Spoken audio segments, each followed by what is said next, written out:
several of you how we've met in the past, and Jane, where are you, Jane? Right here, came up, she said, I'm the guinea pig lady. And so I know people buy the gold nuggets and the evidence, and this is perfect as we're about to go and talk about our guides helping us. I was doing a Q&A session online, live, I'm pretty sure, and somebody asked the question, do animals have souls? Can we connect with them in the spirit world? And I started to give the same answer I always give about that. Yes, we can. If they were domesticated animals, you can pick up their personality. But one thing I really recommend all you do is when you tell the same stories over and over, if you're answering the same questions over and over, realize that every moment is fresh and new, and be guided how to change. That way you don't get into ruts. So I'm always asking questions, even if I think I know the answer, and I've given it 100 times, like that one about animals, I'm guided by my spirits. And Jane even saw my lip twitch just as I answered this question. And that means the guides are here. That's my little sign.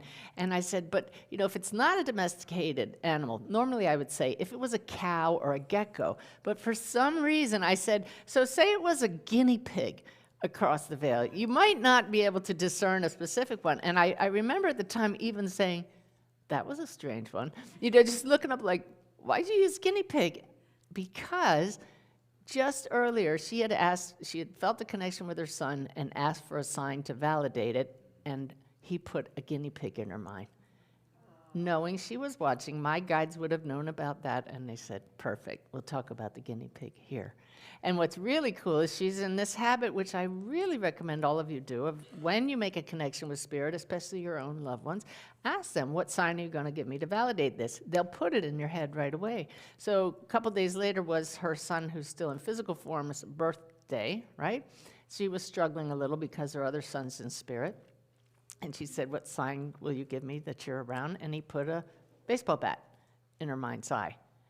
Then she was drawn to use, well, my phone's over there, my Awaken Way app. I hope you all have that. That's free.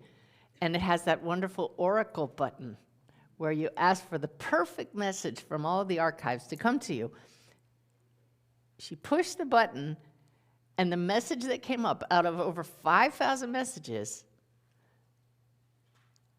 the title of the message was At Bat, and showed the picture, a baseball game. And the date of that message was her son's in spirit's birthday. Birthday. Who else got goosebumps? I got the collective goosebumps here. But no, you all have loved ones, and when we do the exercise, just visualize them standing right behind your sitter's shoulder, and just, even if you don't see them, just know they're there and chat with them. That's it. It's a chat. Doesn't that take the pressure off? Well, a little. So let's talk about working with guides just a little bit here. Your guides will help you. They're always with you. Your main guides, and then your mediumship guides, they're hanging out, just seeing what's going on, pulling strings, setting you up. You will be snagged by who to pair up with here. So just trust that. It's, you know, of all the people, you just kind of be drawn to someone. Even if at the end you're the only one left standing and you think it's that you're not meant to be with the person you're paired up with. Maybe you're left standing because you are. You see, you just learn to trust. But we don't want to be conversing too much with our guides, if at all, during a reading. They just stand off to the side and guide things on their side. They'll come to know how you work very well, and they know what your symbols are. I already showed you one. This one, when I see it in my mind's eye, means the person was an alcoholic, not just like to drink. That's a symbol for me. But it might not be for you. You can't make your guides give you a sign. It comes up in a reading. Something will come up in a reading, and you'll have the thought, oh, that's something that comes up often when I connect with people. So you just silently say to your guide, right then and there, let's make that a symbol from now on. Please forgive me if I share old stories in this class, but hopefully it helps you. The one I remember very clearly was I said, your father's showing me a caduceus. And before I could even interpret it, my client blurted out, oh, yes, he was a doctor. So these are one of those moments where it's kind of like, oh, good, I didn't have to figure that out myself, but I hope I would have if you hadn't said it. But in that moment, I went, Brenda, my guide, good one for doctor. Any doctors who come through now, I'll know right away that's our symbol. The very next reading, I'm bringing through this woman's loved one, and they showed me a caduceus. I couldn't believe it. The left brain wants to say that's impossible. But we made a pact. So I said, and I see a caduceus, which is a brand new symbol for doctor. So I know your loved one's trying to tell me they're a doctor. She said, yes, they were. We're going to put you to work, but I feel it would be very beneficial if we prepare our energy fields, right? So I feel that a nice chakra clearing exercise would be great. Make sure all the phones are turned off, please. Okay. We don't need music for this. We're just going to make sure we're balanced and ready to work. I'm going to let my guides lead this because I don't know where we're going with this. So let's just clear everything off your lap if you have anything on it. Allow your eyes to close. Our intention is to prepare the instrument, the body, the energetic field for this practice that's going to come up. And as I say that, my guides say, every reading you do is practice, but everyone is also the real thing. Keep that in mind. So visualize a shaft of white light connecting you with the heavens and grounding you into the earth. And in this exercise, what we're going for is balance. We've been very much listening and using the left hemisphere of our brain. We want to be more in a state of flow.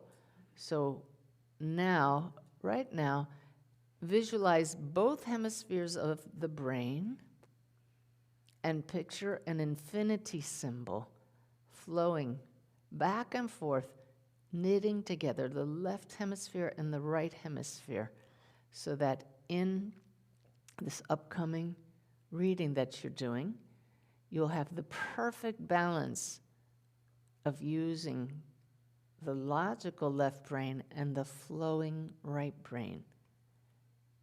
Feel the gratitude for the way the brain helps you in your readings, acknowledging, yes, it is a filter of consciousness, but it's just right for this experience here in a physical body. Move your awareness down to the heart. And now pull in energy, the earthly energies into the heart. Just visualize a flow of light coming up from below into the heart. These are the feminine frequencies as opposed to the masculine frequencies, which I'd like you to now pull down from above, like Mother Earth, Father, Son, however you want to picture it, pulling down those masculine energies into the heart. And as they meet in the heart, they ignite a spark there of light, perfectly balanced. You may feel an infinity symbol now flowing back and forth at the heart level. Move awareness down to the abdomen now. And we're going to turn up our knowing senses by balancing this area of knowing versus thinking, turning up the energy in the knowing space within us. So we have three main centers, the abdomen, the heart, and the head, which are now in balance. We have 7 energetic centers also exchanging energy and information all around us. Let's breathe into the first chakra at the base of the spine, opening it more than normal to make us more aware. Open the second one as you move your awareness up to the abdomen where the second chakra is. Just visualize it like a ball of light that's glowing brighter and brighter, opening you to greater energy exchange. Move your awareness now to the third chakra, the solar plexus. Visualize it brighter with perfect flow of energy. Move your awareness up to the heart chakra.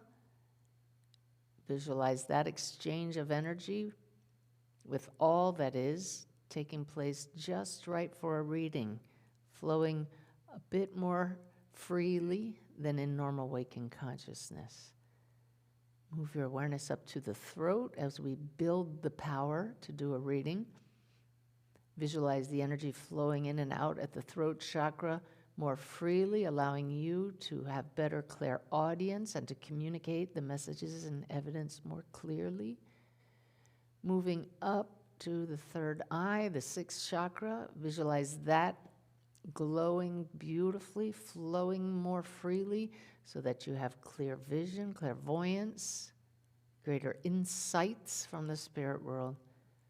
And moving your awareness to the top of the head, the crown chakra, opening that up to beautiful violet light, allowing the wisdom from the spirit world to flow in freely. Now just visualize all seven, like the colors of a rainbow, all seven chakras perfectly balanced, open more than normal to allow you to be more sensitive, but just right, and clear. Energy flowing in from below and above. You are perfectly balanced. Feel gratitude in your heart for being here with a group of loving kindred spirits who are open to this. Feel gratitude for the opportunity to connect with spirits and help another human being with their messages. Feel compassion for yourself for any doubts you may have. Smile at that side of you and say something loving to that side of you that is accepting and allowing of whatever happens. Unconditionally loving all aspects of yourself to the best of your ability. And now, with this readiness, build a bit of excitement and wonder, what if I have a great connection? I'm very excited about the possibility of making the connection with someone's loved one for them. I can't wait to see what happens that's unexpected and new. Thank you, Spirit, for helping me with this. I'm ready to go. And with that, taking a nice breath and open your eyes, and we'll just carry that energy into this exercise.